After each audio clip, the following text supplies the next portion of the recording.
Our hearts beat to the city streets. We began to feel the fire. We rise like tall buildings as the chemicals they take us higher. The night's young.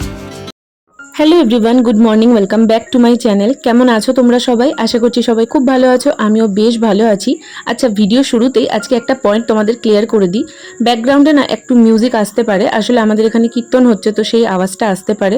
তো আজকের ব্লগটা যদি আমি voice over না দিতাম তাহলে আবার gap চলে যেত। প্লিজ একটু ম্যানেজ করে নিও আজকের দিনটা। আমি চেষ্টা করব যতটা সম্ভব হয় আওয়াজটা এডিট করে কমানোর, তবে যেটুকুটা বাদ বাকি এসেছে একটু আমার সাথে আজকের দিনটা অ্যাডজাস্ট করে নিও। তো চলো আজকের ব্লগটা শুরু করা যাক। সকালবেলাতে দেখো এখানে এখন রান্নার তোড়জোড় শুরু করে দিয়েছি। পেঁয়াজ, আলু সমস্ত কিছু কাটাকাটি করা কমপ্লিট। এদিকে আমি এখন রান্না শুরু করে দেবো। অনেকটা বেলা হয়ে গেছে।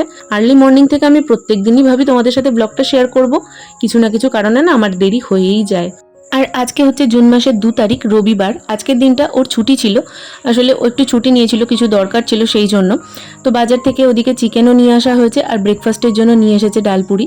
আমি এদিকে চটপট করে আলু ভাজাটা করে নিচ্ছি, তার সাথে কিন্তু চিকেনটাও হবে। চিকেনের আলুটা ওপাশে সেদ্ধ করতেও বসিয়ে দিয়েছি।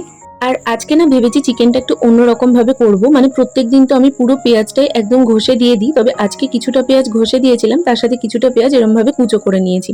একটু স্পাইসি করে করব ভেবেছি, আর একদম ঝোল কম রাখবো, গ্রেভি করে করার চেষ্টা করব।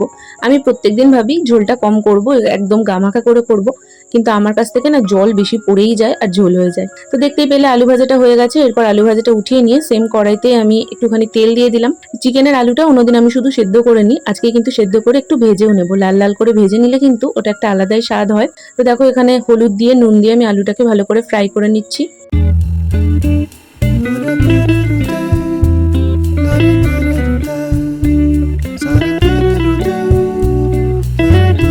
এরপর আলুটা ভাজা হয়ে গেছে, আর তারপর তুলে রেখে সেম কড়াইতেই আবার আমি কিছুটা পরিমাণে তেল দিয়ে দিলাম। আর ওই যে বলেছিলাম পেঁয়াজটা কুচিয়ে রেখেছি সেটাকে দিলাম, তার সাথে দিলাম শুকনো লঙ্কা, কাঁচা লঙ্কা আর তেজপাতা, আর সাথে কিন্তু এলাচও দিয়েছিলাম।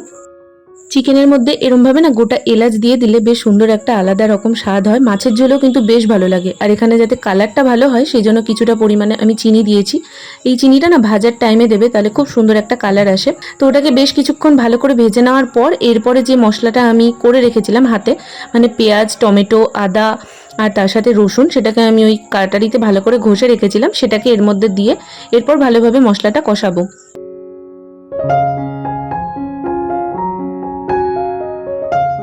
এদিকে আমি চিকেন রান্নাটা প্রায় কমপ্লিট করেই ফেলেছি।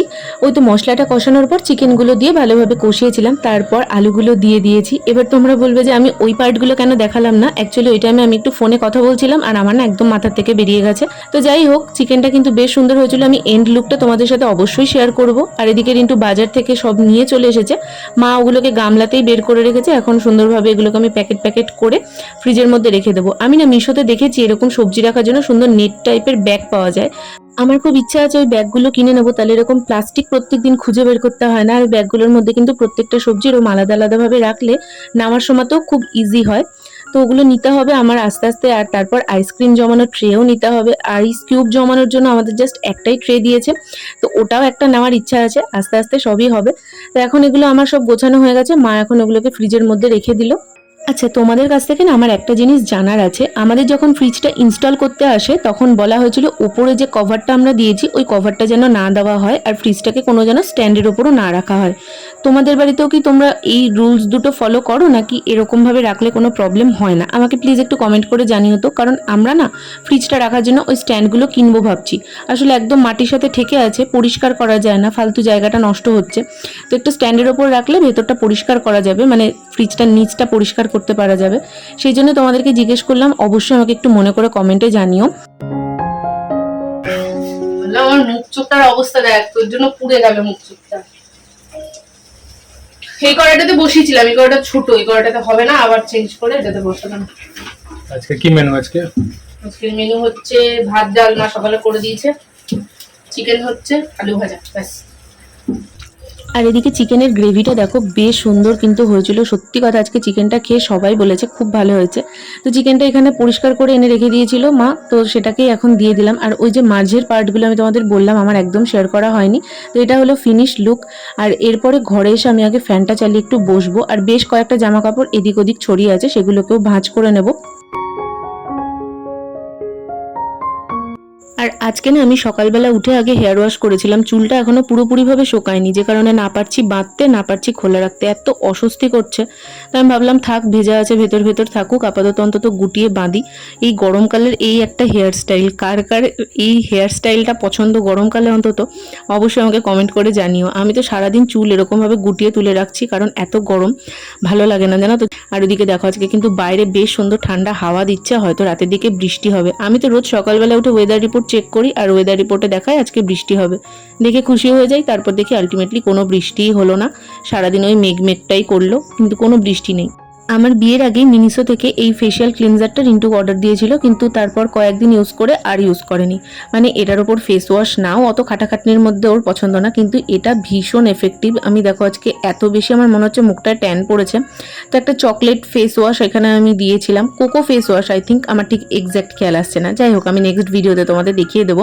তো এই অ্যাপ্লিকেটারটা দিয়ে আমি ফেসটা ওয়াশ করেছিলাম, অনেক ভালোভাবে জানো তো ফেসটা ওয়াশ করা যায়, আর খুব সুন্দরভাবে কিন্তু যে ওপেন পোর্টসগুলোর মধ্যে ডার্ট পলিউশন জমা থাকে সেগুলো ক্লিন হয়ে যায়। দেখো মুখটা কতটা ফ্রেশ লাগছে, আর কিন্তু সুন্দর একটা গ্লো আসে। আর এটার অবস্থা দেখো কতটা নোংরা এটা থেকে বেরিয়েছে, বুঝতে পারছো।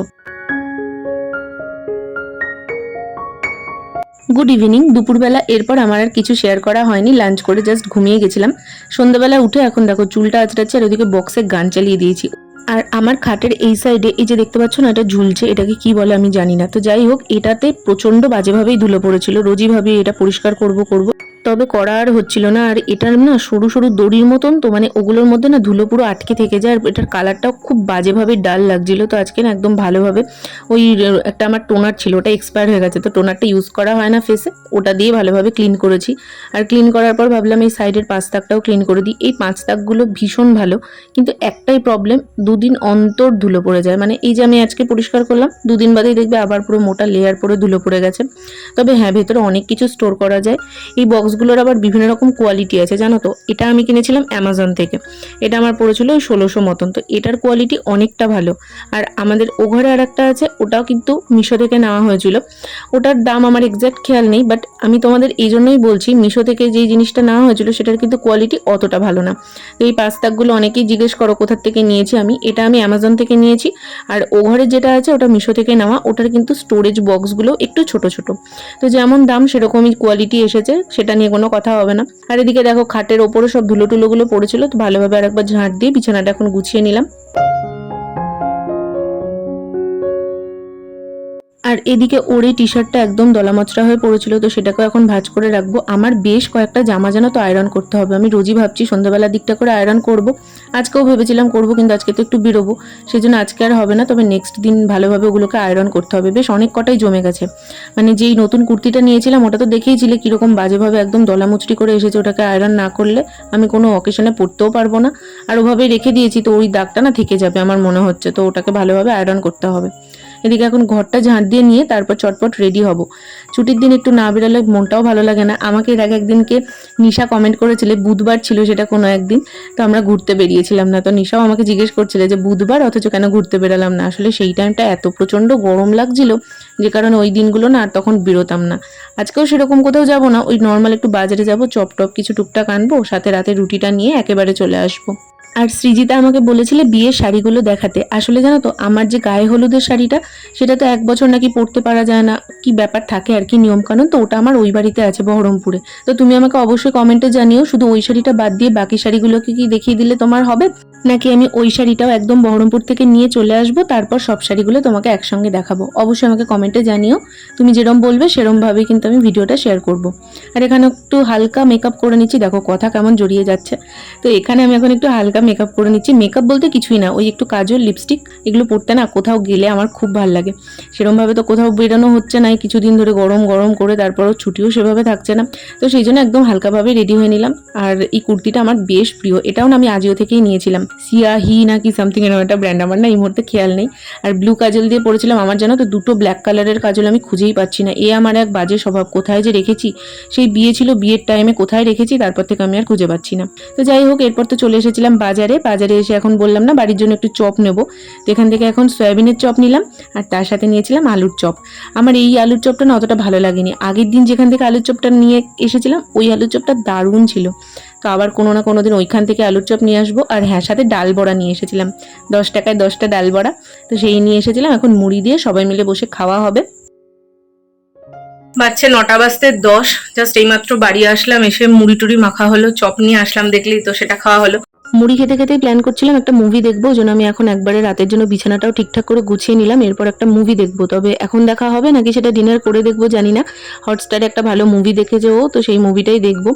তবে এই হটস্টারের মুভিগুলোর থেকেও আমার হইচইয়ের বিভিন্ন ওরকম যে ওয়েব সিরিজগুলো হয় না, ওগুলো অনেক বেশি রিয়েলিস্টিক লাগে। যাই হোক, ডিনারটা তো রুটি আর চিকেনের সাথে বেশ জমিয়ে করলাম, তারপরে মুভি দেখছিলাম। আজকের ব্লগটা এখানে এন্ড করলাম, কেমন লাগলো অবশ্যই জানিও। টাটা।